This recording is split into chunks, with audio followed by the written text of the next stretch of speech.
All right, so this video is kind of like a follow-up to a follow-up. And the first one was having a garden hose rigged up to where it's static against a scale on a piece of wood, which I can link that one originally. I zeroed the scale, turned the water on. There's obviously a certain amount of thrust. Everyone agrees that there's thrust from a hose when it's on, even flat earth science deniers, rocket Newton's third deniers, everyone agrees you turn a hose on, you definitely feel something. So it all comes down to this idea that it cannot come from Newton's third, which is just crazy. But I made that one and I turned the hose on and it stabilized at a certain reading. And then shoving my hand in the stream of water doesn't change the thrust at all the way to going right up to the nozzle. The problem with that one was someone's worried the splashing goes back at the scale and hits it, which is ridiculous. There's almost no splashing, but okay. And then the other concern is the hose has a pressure in it, and that holds the hose a certain way that doesn't allow extra thrust to show up, which is also ridiculous. Yeah, you turn it on, it has a certain amount. The hose doesn't. Even if a hose holds a certain amount, it doesn't stop any extra push. You push on it with even 1 extra ounce and it will show an extra ounce because it's reading what it's sitting there at. You push it more and it's going to be more force. So that point's ridiculous too. But even such, I ended up making a video with a nozzle and a sprayer in a bathtub rigged up to where it makes itself hover up. So it's laying down more. I'll link that one in the description too. And then it hovers up more. And it was rigged in such a way that the pressure of the hose would make it, if anything, want to go down. And so it was curving up. Turn the water on, shove my hand into the stream over and over again, and it doesn't go up anymore. And a concern from other videos I had seen with the sprayer thing was that the pressure of the hose is too hard, that it wouldn't, even if there was extra thrust, it wouldn't be able to push it up. So I took a tiny little wire and pushed up on it, just like barely flicking it, and it moves up like no issue. I'll be doing the same thing with this one with one of these aerosol straws. So then someone is complaining that liquid is not the same as gas, and it definitely wouldn't work with gas. So here I am setting it up with gas. This is essentially the same experiment as the bathtub, except instead of the big nozzle in the bathtub, I've got the tiny little air hose. If it ends up getting complained about, I can do a bigger air hose. My tank is big enough that this goes for pretty dang long. So, I mean, if I have to do it with a bigger hose and somehow you think that magically matters, I'll just do it again. I'll do it with a bigger hose. It'll be the same result. So this is at a set constant pressure.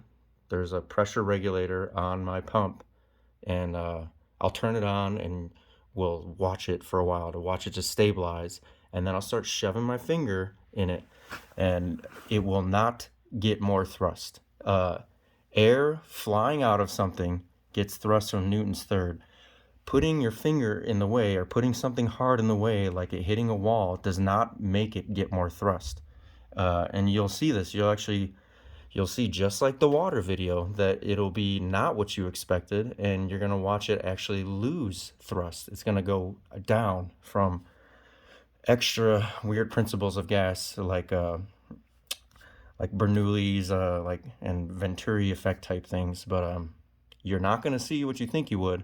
And at this point, especially someone in particular, you're someone that said it's because it was a liquid, it wouldn't work with a gas. And here we go, we're gonna do it with a gas.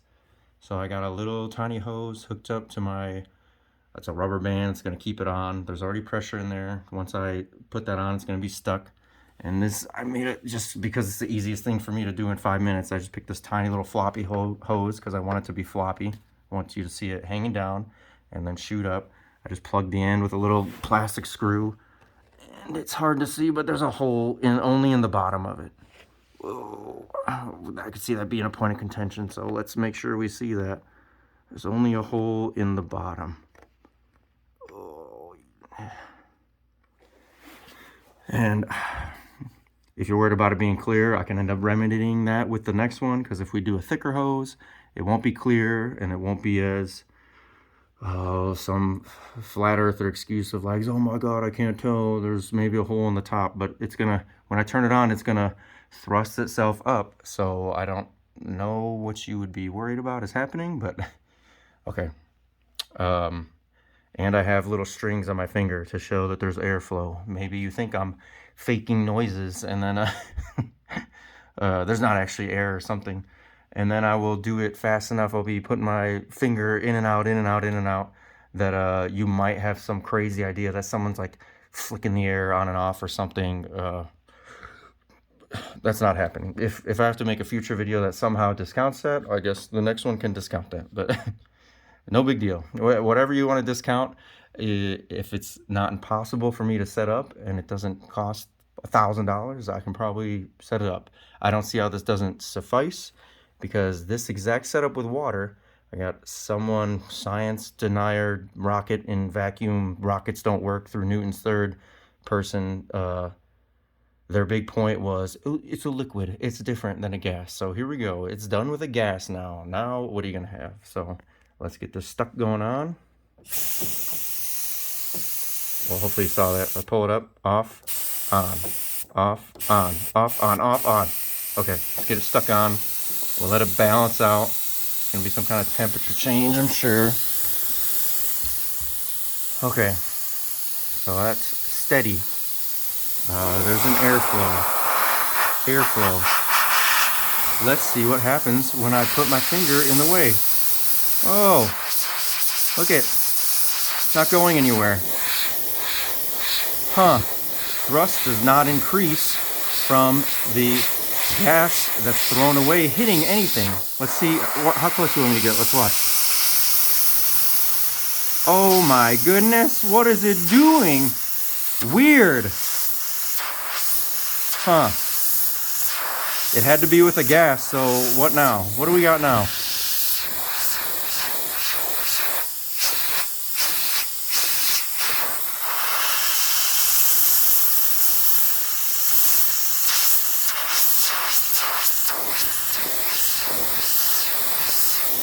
Huh.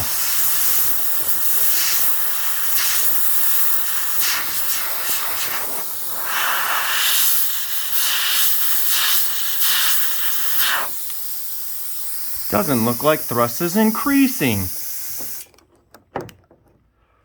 Weird. It's as if it's from Newton's third, which we already know. And I guess, but if you're a crazy conspiracy science and how rockets work is a conspiracy theory, you don't believe that. Oh, I didn't poke it up with a straw to show that it's not the pressure that makes it not able to go up. So hang on, we gotta turn it on again. Let it equalize till it stops moving.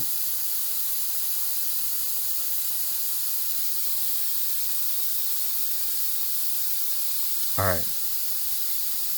Well, here, we'll do this to start again. Does not go further up. Get close enough, it comes down. And it's not just stuck from pressure, because look at, oh, it can easily go up. Easily. Tiny bit. Tiny bit. Tiny bit. Can definitely go up.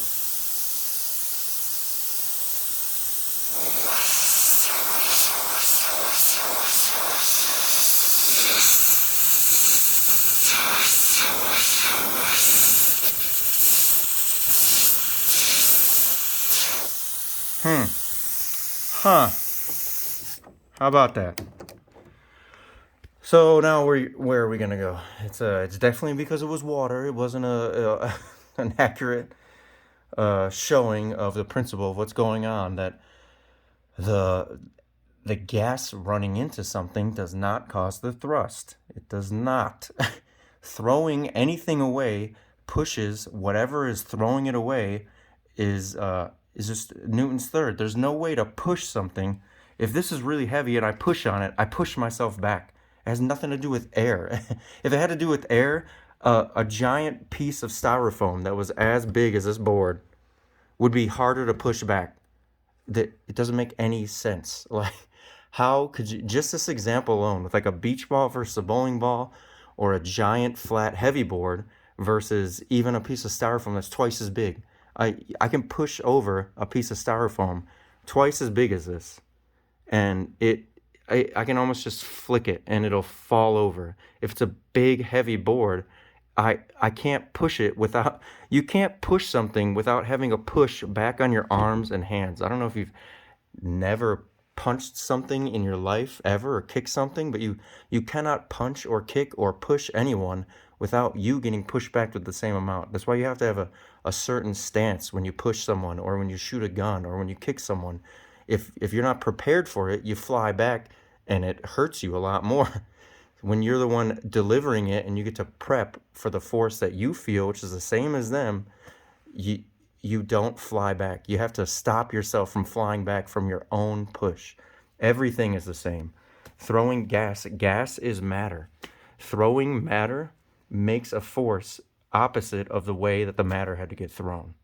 And it doesn't matter if it was liquid or gas. There you go. So now let's see where you wiggle to be like, oh, it'll only count if you do it actually in space. Okay. Yeah, the majority of you are space deniers, so I'd only believe it if you went to space. And then if whatever pictures and videos and whatever happens in space is all fake anyway. So what's the so this this is pretty definitive proof that gas running into something is not what gives it thrust.